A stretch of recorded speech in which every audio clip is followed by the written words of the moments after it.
I grabbed all my bags and I went to Logan Airport with no ticket, with no plan. And it was very much a Hallmark movie. I was running through the airport, every terminal, just begging somebody to put me on a flight. And JetBlue at the time had just started flying international. I think they had just launched this like a month prior. And I go to the JetBlue desk and I said, do you have any seats on this flight leaving now? Essentially, it was leaving, I think, in 40 minutes. And she was like, there's one seat. It's going to be $895 one way to get to London. And I was like, put me on it. I'm Emily Calloway, and this is Kismet. Kismet is a podcast featuring your true love stories.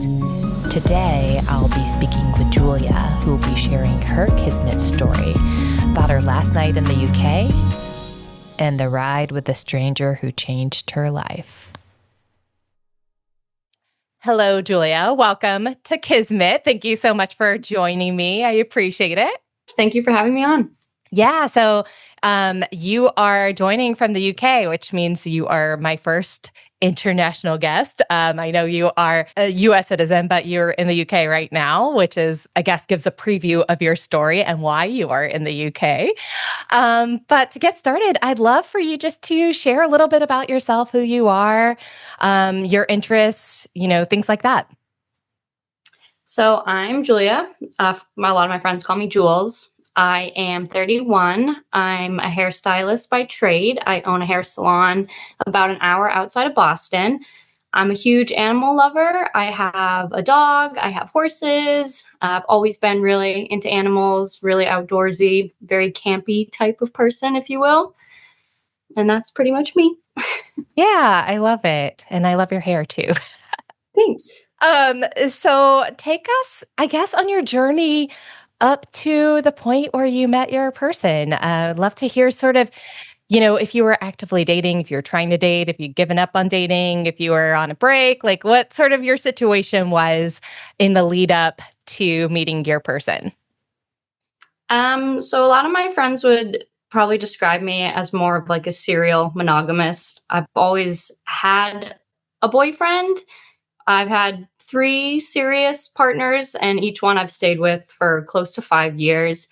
I feel like in those situations, there really was nothing wrong with those relationships. I mean, it was good companionship, but I didn't think I ever wanted to get married or have kids. If any of my previous partners had asked me to marry them, I definitely would have said no. It just wasn't something that I thought was in the cards for me, and nothing against them. It just didn't seem like something that I was interested in. I really couldn't picture a future with anybody. I was very much enjoying my present life and having fun, and it was just a fun overall experience, but I just never really saw past the boyfriend stage. That was pretty much where I was at with all of my previous relationships. Yeah. Did you meet them on apps? Did you meet them in person? How were you meeting people, these like long-term relationships?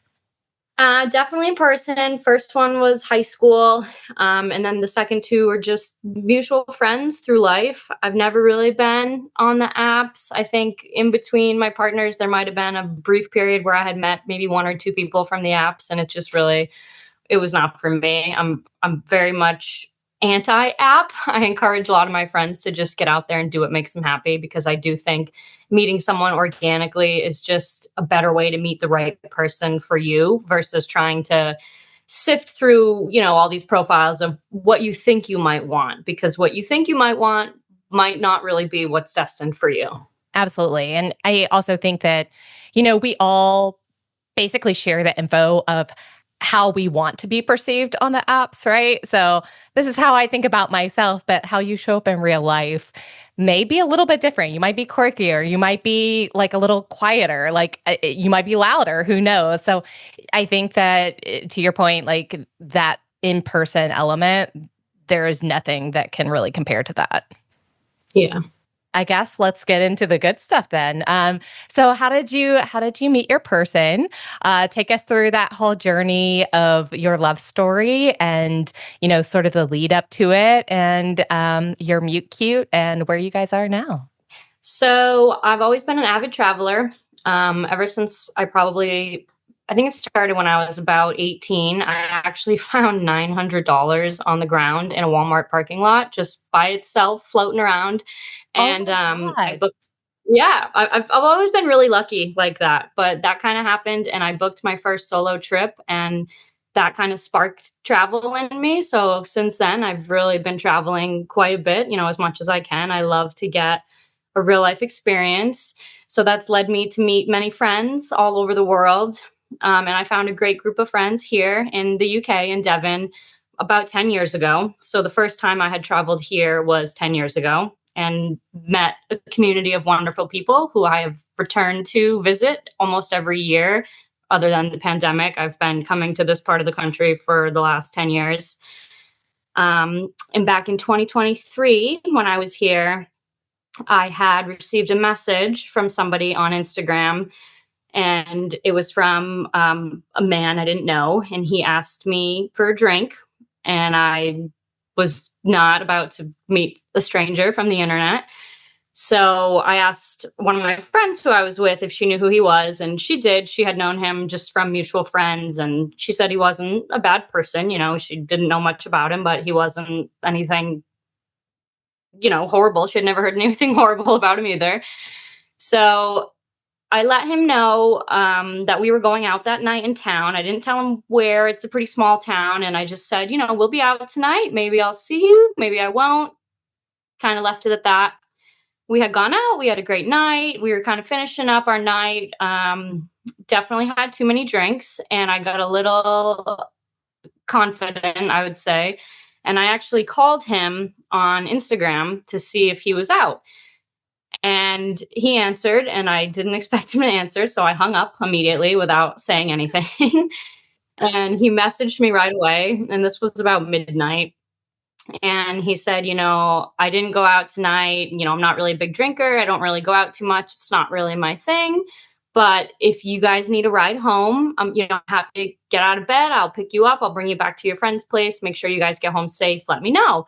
So I asked my friend what she thought, and she was like, that's fine. It's cheaper than a taxi. So let's just have him pick us up. So he picked us up, and I remember I went to get in the back seat. Well, he pulled up in essentially the UK version of the vehicle that I drive. So already I was like, oh, wow, this is kind of funny. I drive a Toyota Tacoma, and he's pulled up in a Toyota Hilux. So it's basically, the same thing. Hmm. And I tried to get in the back seat, and my friend was like, no, no, no, this was your idea. Like, you're getting in the front. So I climbed in the front, and being from Massachusetts outside Boston, we kind of have just a little bit of a harsh sense of humor. So I instantly just started making fun of him. The first thing I just said, what, you couldn't afford the Tacoma? And he just started laughing right away. And he's like, no, we don't have a Tacoma over here. Like, why don't you settle down? Like, nice to meet you too. And he drove us to my friend's place. We ended up inviting him in for a drink. We all just kind of sat and chatted for a couple hours. And I think it really took just about that length of time for me to realize that this was something more than just a ride home. I remember I remember just looking in his eyes, and I hate eye contact. Like, it's not something that I'm comfortable with at all. And a lot of my clients at work will say that, I've been cutting their hair for 10 years, and they're like, I don't think you ever looked me in the eyes. It's just something that I don't like it. It makes me, I just don't like it. And I could not look away from his eyes. I just kept staring in his eyes. And I was like, oh my gosh, like, why am I doing this? Like, I just felt so comfortable. Yeah. And it wasn't like like, oh, who are you? It was kind of oh, it's you. Like, here you are. Like, finally, like, it was just a very comforting, like, not who is this person, but, oh, finally he's here. Like, it was just a very different interaction than I had ever had with any man or person I was attracted to before that. And it just instantly, I knew that there was definitely something more. So I remember in our call that we had, you said that he'd actually followed you for 10 years, like on Instagram. So like you'd never met, but you'd been on his radar for a long time. Yeah. So my Instagram's public. I don't follow everybody back, but everybody can see my stuff that I put out there. So he had followed me, yeah, about 10 years ago, probably about one of the first times I had come to the UK. I had made good friends with his best friend, and we had never overlapped. I had never heard about him. But I think just through his friend talking about me, he was like, oh, who's this? Like, let me follow her. And he did, but his account was private. And I'm not about to follow a random man who doesn't have anything I can look at right away. So I didn't follow him back. So Yeah. that night that he had messaged me, it went into like the requests folder. So I didn't even see it. It might have sat there for a few days. I'm not really sure. It wasn't until that night, which was my last night in the UK, that I had seen that message. And obviously I was happy that I opened it. Yeah. And I think also to your point about like had too much to drink. Well, thank goodness you had too much to drink, because if you hadn't have made that Instagram call, we wouldn't be chatting right now. No, Yeah. definitely not. So you had this night where, you couldn't look away to his beautiful eyes and it felt so familiar, but it was your last night. So what happened from there? So yeah, I'm not really somebody who's into the whole one night stand thing. So he left, he went home, and I remember saying to him, I was like, I like you. And he was like, yeah, I think I like you too. And all night I had just kept shaking my head. And I think he kind of put two and two together. I was just coming out of my last relationship, which I had known for a long time. It really just wasn't, nothing against him. He's a great person, but it just wasn't my person. And this trip was kind of a make or break situation for that. I had invited my past partner on this trip with me, and he had no interest. And he was never really supportive of my travel. So this was kind of, listen, I'm going, you can support me, you cannot support me. And there was just something small that had happened earlier in the week where I very much knew that this was not going to work out. He was not supportive of the trip and just made me feel not great when I was traveling, which is something that brings me a lot of joy. Yeah. So I knew that it was done and we weren't going to rekindle things when I got home. So I didn't really feel right about having a connection so soon after this was kind of like unraveling. So Josh, who's my partner now, he kind of just figured it out through my body language and the way I was talking. And he was like, I think that you have something going on at home. And he's like, I know you're leaving tomorrow. He's like, I'm going to be in touch, and you just let me know if you want to like reconnect. And I remember the next morning I had gotten to the airport and I had gotten a text from my previous partner, and it just said, you should probably get a different ride home from the airport. And within minutes, I was sitting on a bench in Heathrow Airport, just crying, just because it was a very emotional time for me. And then a message came through from Josh, and it just said, have you made it to the airport? Are you through security safe? And I just remember thinking, like, what a stark contrast, like from one person telling you, I'm not going to be there for you, for someone who, doesn't even know me, who met me less than 24 hours ago, to make sure I was at the airport okay and I was through security okay. And I was like, wow, like I could be with somebody who cares. And that, constant communication and reassurance that never went away. That happened that first day, but it happened every day after that. So I went home and we stayed in touch. And it probably was about 2 or 3 weeks later where everything with my past relationship was over officially. There was nothing left. Like that was what it was, and we've moved on. And I let Josh know that I would be open if he wanted to take me on a date. I would be open to that. And within, I think, probably 15 minutes, he had a flight booked, and he had never traveled alone before. He just booked it, and we decided that we would go out for dinner. So he came to Boston for the week of Thanksgiving. We went out for dinner, and it was amazing. And then we ended up going up to Vermont for a weekend, which was probably the most romantic weekend I've ever had in my entire life. And it just was so easy and so comfortable. And I actually ended up inviting him to come to Thanksgiving with my whole family. And, we were very barely even dating at this stage. And everybody had so many questions, but we didn't really have any of the answers because we still wanted to be realistic about this, and we weren't really sure what was going to happen. And I remember that first week just knowing that I loved him. And I remember laying in bed with my head on his chest, and I was like, there's something I really want to say to you right now. And he's like, I want to say it too, but let's wait. He's like, I know exactly what you want to say. And he's like, people are gonna think we're crazy. Like, let's just hold on to it and not say anything yet. And then I think it was the next day, I had some friends come over my house and we were going out to dinner. Or no, we were going out for drinks and we were all excited. And Josh actually, we had gone to a brewery and he had too much to drink. I don't think he realized the percentages of the alcohol were a little bit Yeah, different where yeah, I am. yeah.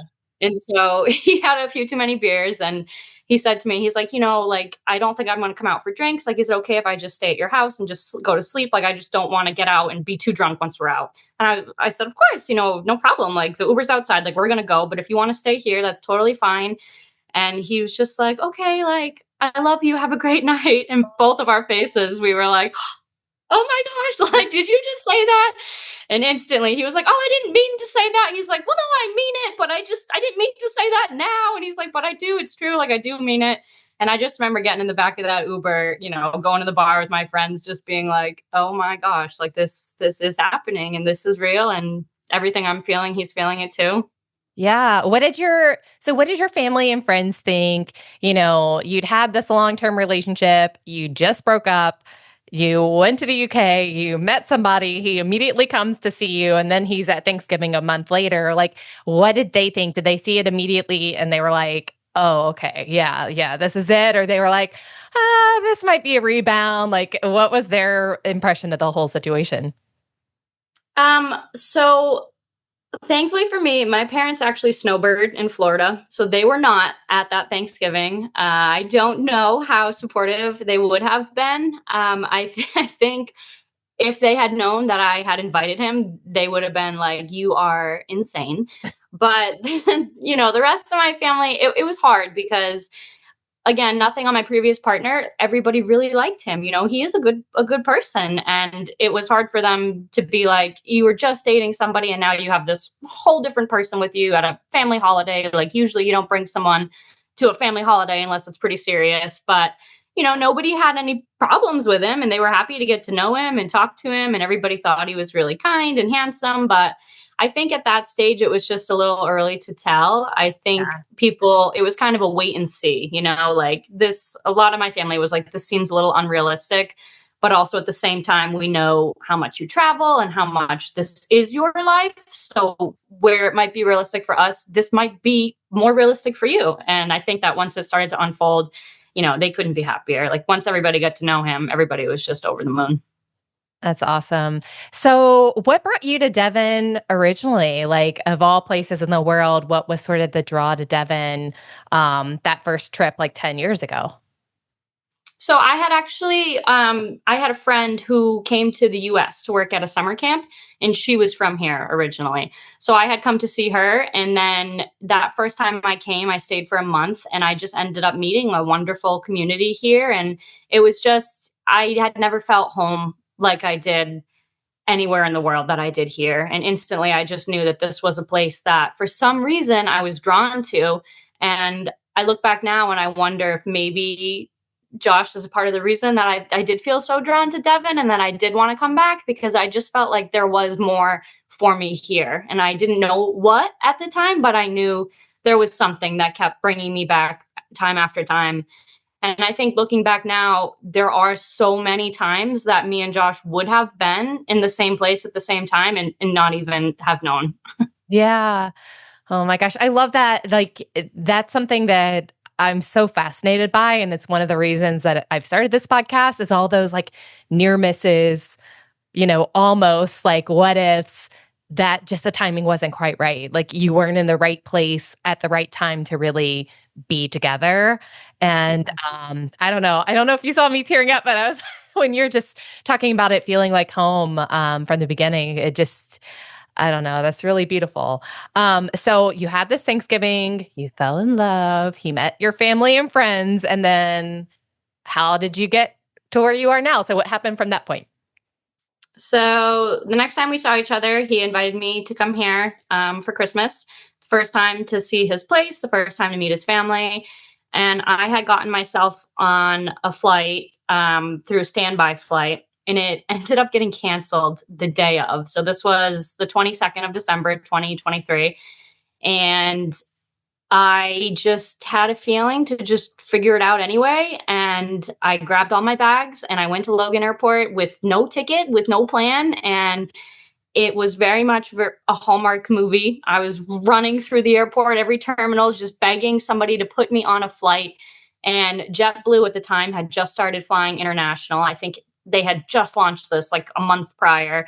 And I go to the JetBlue desk and I said, do you have any seats on this flight leaving now? Essentially, it was leaving, I think, in 40 minutes. And she was like, there's one seat.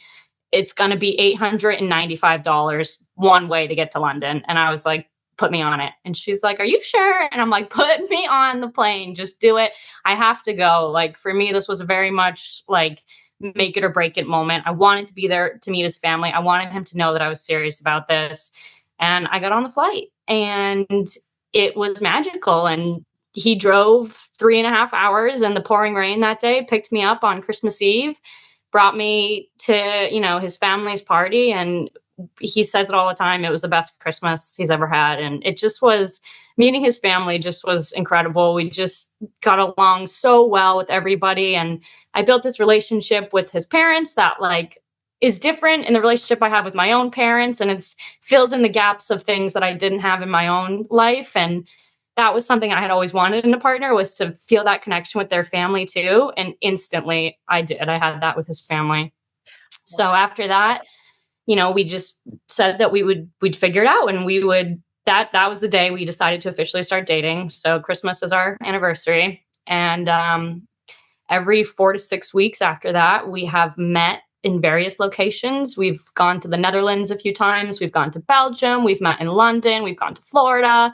And we just try to keep it, a good mix. I'll come here, he'll come to where I am, and we'll meet somewhere in the middle. And we've just cultivated all these amazing experiences together. And it's just been, it's been very much like a movie. And not everything is perfect. There's definitely times when I've gotten sick while traveling, and we say that, it's a part of the story. And like, just to see how he responds in those situations has been so comforting to me, because he really does, like, I'm the planner. I'm the one that's like, okay, we're doing this. We've got all these tickets. And, on the times that I wasn't feeling so great, he really took over, even though he's got no clue what he's doing. Like, he does the best. And he's like, we're going to get through this. Like, I'm going to find you a bathroom. I'm going to get you a water. I'll figure out when the next train is. Like, you just like, he's like, just worry about you and I'll worry about you too. And it's just been very comforting, no matter where we are in the world, that we make it happen, we make it work, and we've got really good communication because of the distance between us.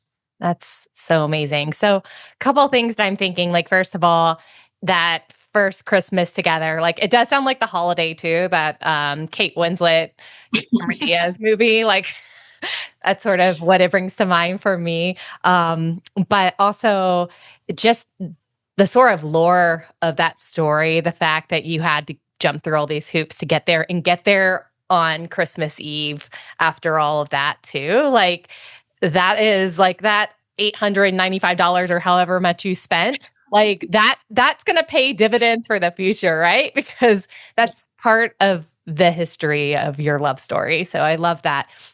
So you mentioned that you're a hairstylist, you have your own salon, so you have flexibility over your schedule. How do you arrange like the logistics of traveling so much with like I don't know what his job is, but does he work from home? Does he have a flexible job where he can travel so much, or are you guys just very intentional about PTO days, or what sort of, how do you make it happen? Yeah, so he does not have a work from home job. He doesn't work for himself. He has a job. He's a diesel mechanic, and right now he's working on boats. So he kind of gets sent out to all different parts of the UK to fix different boats. So we're definitely really mindful of PTO days. Right now he's at work, I'm here.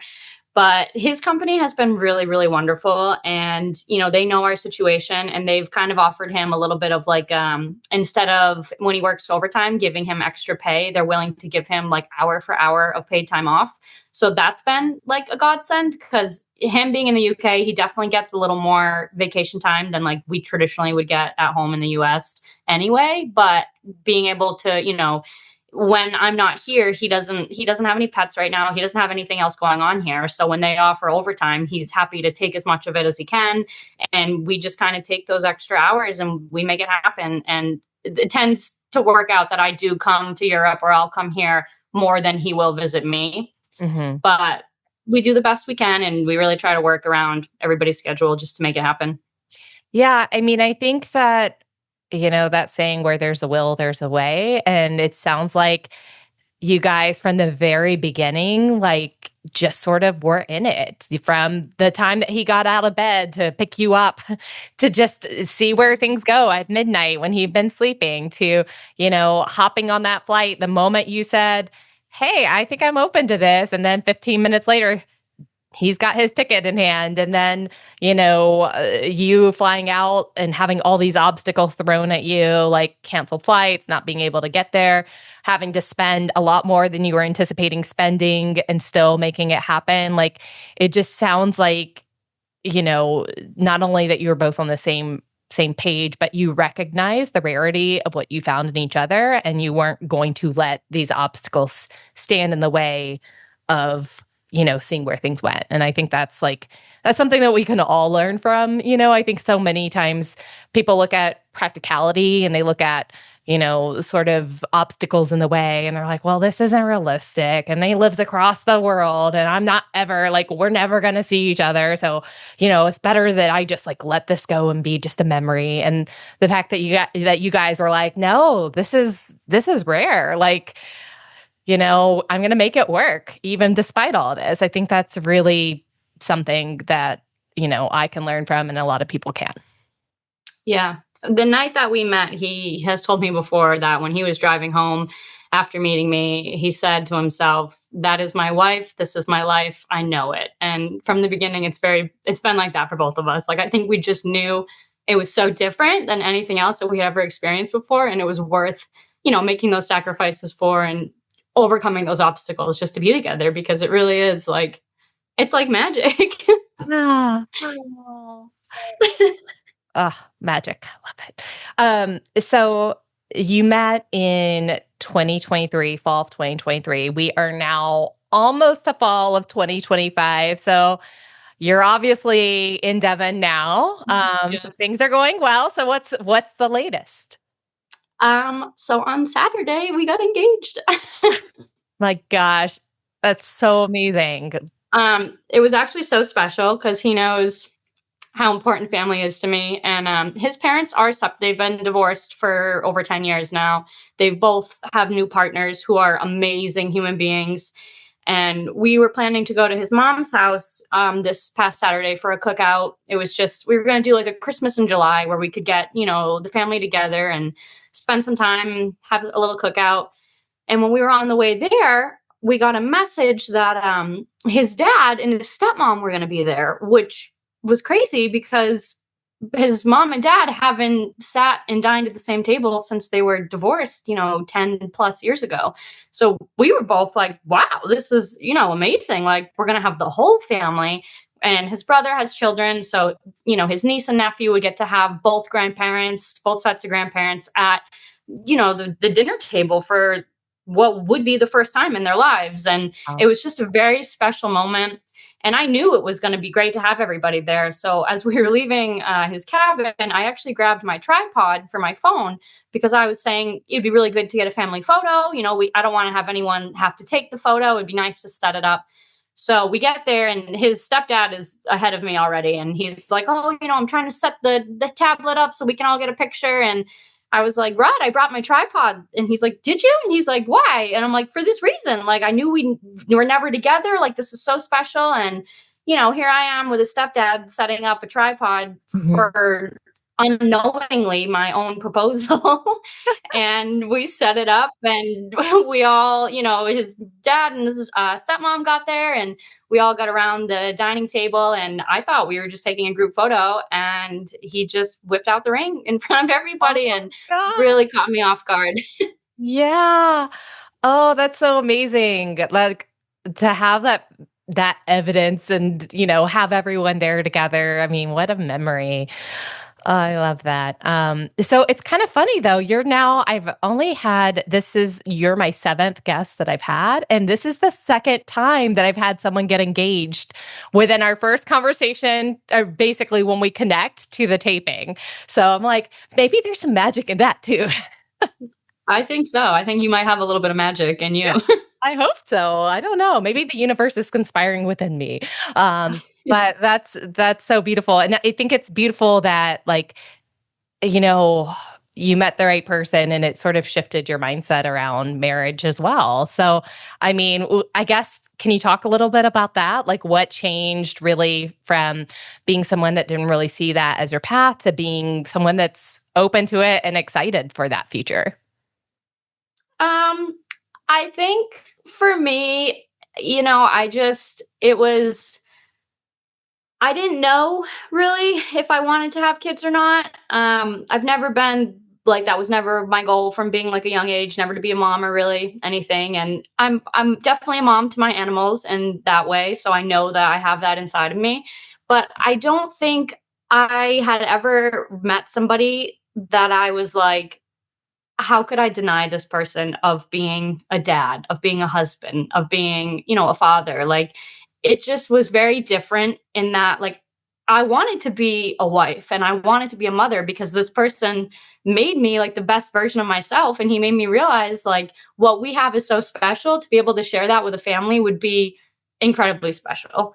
And I just never, that never struck me in any of my prior relationships. And, nothing against those people. It wasn't there. Like, I didn't want to, you know, build a future. I couldn't see a future with them. And I just wasn't really sure what that looked like for me. And now when I look at him, I can see very clearly, what we want and how we're going to make it happen. And we always talk about, we don't want to just live a life, we want to leave a legacy. And I think having, a marriage and maybe kids one day is going to be a part of that legacy. And we're excited for that. I love that. Leave a legacy. Oh, that's awesome. It's like that hits hard for sure. Yeah, I think there is a difference between, and I mean, I'm just speaking just kind of off the cuff right now, but like being two independent people in a relationship together that are coexisting and like each other and have a good life together versus building, you know, a future together, like building together, like just in it to win it, so to speak. And like what you've said about him from the beginning, how when you've been sick, he's been there to sort of take care of you, like how he checks in with you from the very beginning on your way to the airport to make sure you got there safely, to make sure everything is settled with your flight. Like you guys were both in it and building together from that very first really sort of that initial meeting. And also like the commitment, as I mentioned before, like obviously it wasn't one person that was just sort of pushing things forward. You were both like, hey, he came to Boston and then you came to the UK a month later. Like you're both putting in that work to build something together. Definitely. And we are both very independent people, and we both have no problem being alone. So Yeah. this relationship has just worked so great for us because we both still do get that time to be ourselves, but also always know that you have somebody there for you. And, my last partner lived with me and we just didn't have that connection. And I say it all the time, but even being in Boston and being by myself and, I live alone and I don't have a roommate or anything. And I feel less lonely living by myself, being with Josh, than I did living with the wrong person in my house. Mm-hmm. And that speaks volumes, I think, because when you have the right person, it doesn't matter if they're next to you every night, but if you have them with you, like in your heart, and you have that really good communication, it doesn't, we don't, of course, we miss each other when we're gone, but it's not like every day, like, oh, I wish he was here. I wish he was here. Like, he is here. Like, we Yeah. are doing this together, whether we're in the same room or we're on different continents. Like, we're in this together, and we know that. What you said really resonated with me because I say this a lot, like, you know, talking about myself and why I'm single. And one of the things that I've learned through past relationships, and not all of them, but like I have had relationships that weren't right, that I felt very lonely in them. And like I learned from that, like I'd rather be alone and single than be lonely in a relationship. Like, sure, I might have someone there, but like if it's not right, it's the loneliest place to me that you can be. Hmm. And um, so I think that's all of that is great. So what's next? So you're getting married. Obviously, it's very new. So I'm sure it's like you're just in the sort of infancy of planning things. But do you think, are you going to stay in Boston? Are you going to move to Devon? Are you guys going to pick somewhere different and like move together? Like, what sort of have you thought about that? Yeah, so that's kind of the plan. We do kind of want to move somewhere different. So we did have like that first real date weekend in Vermont, and Vermont has become such a special place for us. We've traveled there a few times together since, and we have actually been looking at property in Vermont for the last probably 6 months. We're hoping to have something purchased by October. It's probably not somewhere we're going to live right away, but it's where we want to start building our legacy. He does have such a strong family here, and my family, like I said, my parents snowbird, so I don't have as much of that strong family like right around my home. So I think in the next few years, I'll probably will move here, and we'll do probably 5 years here together, get married here, probably start a family here, and then eventually move back to the States, and we'll probably end up in Vermont. I love it. I've never been to Vermont, but I just envision like beautiful, snowy, woodsy mountains. And everything I've heard has been very, very beautiful about Vermont. So, well, that's awesome, and I love that you're picking a place that's special to both of you, but like that that it's also sort of new. So it's like a new adventure for the two of you to embark on together. That's really great. So, do you have any advice for singles that haven't met their one? I know it's easier said than done, but I definitely think you can't be looking for it. I think that my my best friend, he's a gay man, and he has not found his person yet. And I say to him all the time, would you date yourself? And at first, the answer to that question was he laughed and he was like, no. And I was like, well, why would anyone else date you? I think you really have to dig deep, and you have to ask yourself, what do I bring to the table, and why would somebody want to date me? And if the answer is nobody would want to date me, then you need to do some more self reflection and work on you, and just do the things that truly make you happy, and get out there and maybe try a new hobby or try something that will bring you joy, something new, something different, and just do the things that really make that light you up and that make you feel like, I don't need anyone else to be happy. Like, I can be happy on my own. And I think once you really have mastered that, everything else just falls into place, because I don't think we need someone else to make us happy. I think that really does come from the inside. And I think it's really important to be able to make yourself happy, because you can't put that on someone else. You can't expect someone else to fill all the happiness in your life. You want to make each other happy and bring each other joy, but you've got to know that without somebody, like, you're going to be happy too, because there's so much good out there in the world. So I just encourage people to just get out there and just live. I met Josh through traveling, and that's one of my biggest passions in life, and I advise everyone else to do the same. Just go out there and get after what makes you passionate, and I think all the pieces will fall into place. I think that's great advice. I'm actually going to Portugal, which is one of my places that for me is very special next month. So maybe I'll have a little luck out there myself. We'll see. But yeah, I think that's great advice. And I think that it's like, especially poignant that you met him not just traveling, but traveling to a place that also felt like a spiritual home for you. I think that's especially poignant. So, Well, thank you Definitely. so much for sharing your story today. I'm so excited for you and so happy for you. And really, like, it's really touched me. I definitely found myself tearing up a few times during your telling of the story. So thank you so much for sharing with me. I've really loved hearing about your journey and hearing about how you met Josh. Well, thank you so much for having me on. I love telling the story, and I hope everybody else can find their Josh too. Yeah, me too. All right. Well, take care and enjoy, Devon. Thank you. All right. Bye. Bye. Thank you for tuning into Kismet. If you'd like to share your Kismet story, please send it to me at kismetstoriespodcast@gmail.com. Please like and subscribe wherever you're listening, as it really does help. Until next time, be bold, be kind, and be open to everyday magic. Your person might be right down the street, or they might be driving around in the English version of the car you own, waiting to give you a ride home.